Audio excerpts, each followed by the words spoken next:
ہر دو رکعتیں جب آپ پڑھنا شروع کریں گے تو امام اور مقتدی دونوں کے لیے سنت مبارکہ ہے کہ وہ ثنا پڑھیں گے۔ ایسا نہیں ہے کہ صرف پہلے رکعت میں ہم ثنا پڑھیں باقی میں نہیں، بلکہ ہر رکعت کے اندر ثنا پڑھتے چلے جائیں گے۔ یہ بھی یاد رکھیں کہ بسا اوقات ایسا ہوتا ہے کہ بعض مقامات، بعض علاقے ایسے ہوتے ہیں جس میں لوگوں پر اس طرح کی طویل عبادات بہت ہی زیادہ گراں گزرتی ہے۔ مثلا کوئی ایسا علاقہ ہے جس میں لوگ تمام دن میں سخت محنت کرتے ہیں اور شام کو انتہائی تھک جاتے ہیں، اور اب وہ رات میں تراویح پڑھنا ان کے لیے گراں گزرتا ہے۔ ایسا اگر کوئی مقام ہو تو علماء کرام نے اجازت دی ہے کہ نماز میں تھوڑی سی کمی کر لی جائے، ہلکا کر لیا جائے۔ اور ہلکا کرنے کا طریقہ یہ ہے کہ امام کو چاہیے کہ 2 رکعت نماز پڑھنے کے بعد جب اتحیات پڑھنے بیٹھے تو اتحیات پڑھ کر صرف اتنا کہہ دے اللہم صلی علی محمد، اور یہ کہہ کر سلام پھیر دے۔ لیکن اس سلسلے میں مقتدیوں کو اعتماد میں لینا بہتر ہوتا ہے کہ پہلے ان کو بتا دیں کہ میں اس طریقے سے کروں گا تاکہ نماز آپ پر آسان ہو جائے، لوگ راضی ہو جائیں، تب یہ کریں۔ ورنہ بسا اوقات یہ بھی دیکھا ہے کہ امام صاحب نے اتحیات پڑھتے ہی تھوڑی دیر بعد ہی سلام پھیرا تو لوگ امام صاحب کے بارے میں شک و شبے کا شکار ہو گئے کہ پتہ نہیں امام صاحب اتحیات پڑھتے ہیں کہ نہیں پڑھتے، پتہ نہیں کیسی نماز پڑھا رہے ہیں کہ فوراً سلام پھیر دیا۔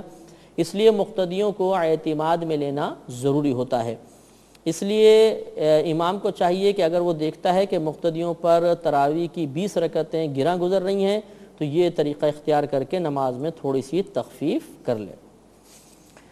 یہ بھی یاد رکھیں کہ آپ نے دیکھا ہوگا کہ 4 رکعت جب تراویح ادا کر لی جاتی ہیں تو تھوڑی دیر بیٹھا جاتا ہے اور اس میں مخصوص ایک تراویح کی دعا پڑھی جاتی ہے۔ ہر 4 رکعت کے بعد تھوڑی دیر بیٹھنا یہ مستحب ہوتا ہے، افضل ہے، لیکن کوئی فرض یا واجب نہیں ہوتا۔ اور اس میں یہی تراویح کی دعا، مخصوص دعا پڑھنا یہ بھی کوئی ضروری نہیں ہوتا۔ آپ اگر آتی ہے تو ٹھیک ہے یہ پڑھ لیں، ورنہ درود شریف پڑھ لیں، لا الہ الا اللہ پڑھ لیں، سبحان اللہ، اللہ اکبر، الحمدللہ، یا چاہیں تو اتنی دیر خاموش بیٹھے رہیں تب بھی بالکل جائز ہے۔ یہ کوئی فرض یا واجب نہیں، لہٰذا اگر کوئی نہ بیٹھا تب بھی صحیح ہے، اور بیٹھتے ہیں تو باعث ثواب ہے۔ اب یاد رکھیں کہ تراویح میں ختم قرآن کی شرعی حیثیت کیا ہے۔ پورے رمضان میں کم از کم ایک قرآن عظیم ختم کرنا، یعنی تراویح میں ختم کرنا سنت مؤکدہ ہوتا ہے۔ تو 27ویں تک عموماً صحابہ کرام بھی ختم کیا کرتے تھے، تو 27ویں تک کم از کم ایک بار ختم کرنا سنت مؤکدہ ہے۔ 2 بار ہو تو اور افضل ہے، اور 3 بار ہو تو مزید افضل ہوتا ہے، لیکن کم از کم پوری تراویح میں ایک قرآن عظیم ختم کرنا یہ سنت مؤکدہ ہوتا ہے۔ یہ بھی یاد رکھیں کہ بعض اوقات ایسا ہوتا ہے کہ لوگوں کو سستی طاری ہوتی ہے تو وہاں پر سورتوں سے قرآن عظیم سورتوں سے تراویح پوری کر لی جاتی ہے، قرآن عظیم نہیں پڑھا جاتا۔ تو اگر وہاں پر قرآن پڑھنا ممکن ہو، حافظ قرآن موجود ہوں، تو ایسی صورت میں صرف صورتوں کے ساتھ، یعنی چھوٹی صورتوں کے ساتھ تراویح پڑھنا یہ نامناسب فعل ہے، کیونکہ سنت مؤکدہ ترک ہو جائے گی۔ بہتر یہ ہے کہ حافظ قرآن پوری قرآن عظیم کی تلاوت کریں، صورتوں سے ختم نہ کریں۔ ہاں اگر کسی مقام پہ حافظ قرآن اویلیبل نہیں ہے، ہمیں میسر نہیں ہے، تو وہاں پر ہم صورتوں کے ذریعے، چھوٹی سورہ کے ذریعے قرآن تراویح پڑھ سکتے ہیں، اس میں شرعاً حرج نہیں ہوتا ہے۔ ایک مسئلہ یہ بھی یاد رکھیں کہ آپ نے دیکھا ہوگا جب یہ رمضان کی آمد ہوتی ہے تو بینرز لگ جاتے ہیں کہ 5 روزہ تراویح، 6 روزہ تراویح، 10 روزہ تراویح، اور ان میں عموماً لوگوں کی عادت دیکھی ہے کہ 5-6 روز میں قرآن عظیم سننے کے بعد پھر یہ سمجھتے ہیں کہ بقیہ رات میں تراویح ہم پر معاف ہو گئی، لہذا اس کے بعد وہ تراویح پڑھنے جاتے ہی نہیں ہیں۔ تو ابھی آپ نے جیسے پوری یہ تفصیل سنی، اس میں 2 باتیں ہمارے سامنے آئیں۔ ایک یہ کہ رمضان کے اندر پوری راتوں میں 20 رکعت نماز تراویح پڑھنا سنت مؤکدہ ہے، اور دوسری بات یہ آئی کہ ان 20 رکعتوں میں ایک قرآن کا ختم کرنا بھی سنت مؤکدہ ہے۔ تو اب اس سے یہ مسئلہ معلوم ہو گیا کہ اگر کسی نے 5-6 دن میں قرآن عظیم سن لیا مثال کے طور پر، تو ایک سنت مؤکدہ پوری ہو گئی قرآن سننے کی، لیکن ابھی ایک اور سنت مؤکدہ باقی ہے، اور وہ رمضان کی پوری راتوں میں کم از کم 20 رکعت تراویح ادا کرنا۔ لہٰذا اگر کوئی یہ سوچ کر کہ میں نے قرآن سن لیا، بقیہ راتوں میں تراویح میں پڑھنے کی ضرورت نہیں ہے، تو وہ شدید گناہگار ہوگا، ایسا نہیں کرنا چاہیے۔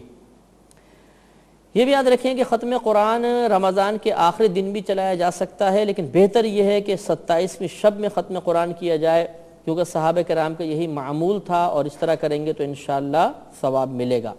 لیکن اس میں بھی وہ بات یاد رکھیے گا کہ 27ویں میں جب قرآن ختم ہوگا تو پھر 28، 29، 30 کی راتوں، 29 تک کی جو راتیں ہیں اس میں، یا 30 کی رات، اس میں تراویح معاف نہیں ہو جائے گی، اس کے بعد بھی ہمیں پڑھنی ہوگی۔ پھر اس کے بعد اجازت ہوتی ہے کہ سورتوں سے تراویح پڑھ لی جائے۔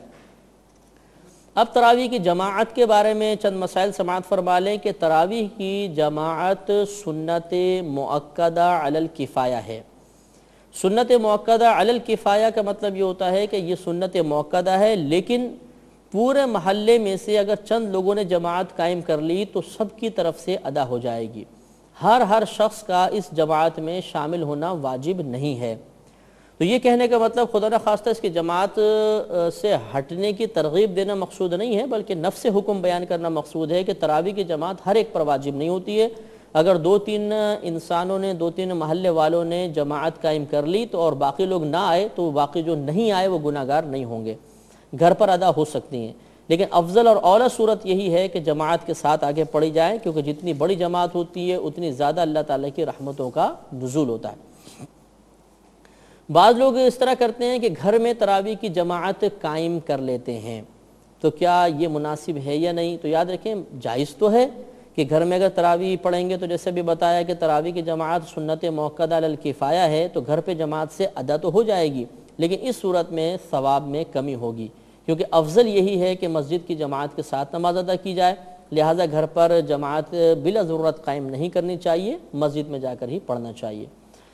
زندگی رہی تو انشاءاللہ عز و جل اگلے پروگرام میں ہم تراویح کے بقیہ مسائل کے ساتھ دوبارہ حاضر ہوں گے۔ اب اپنے میزبان کو اجازت مرحمت فرمائیں۔ وآخر دعوانا ان الحمد للہ رب العالمین۔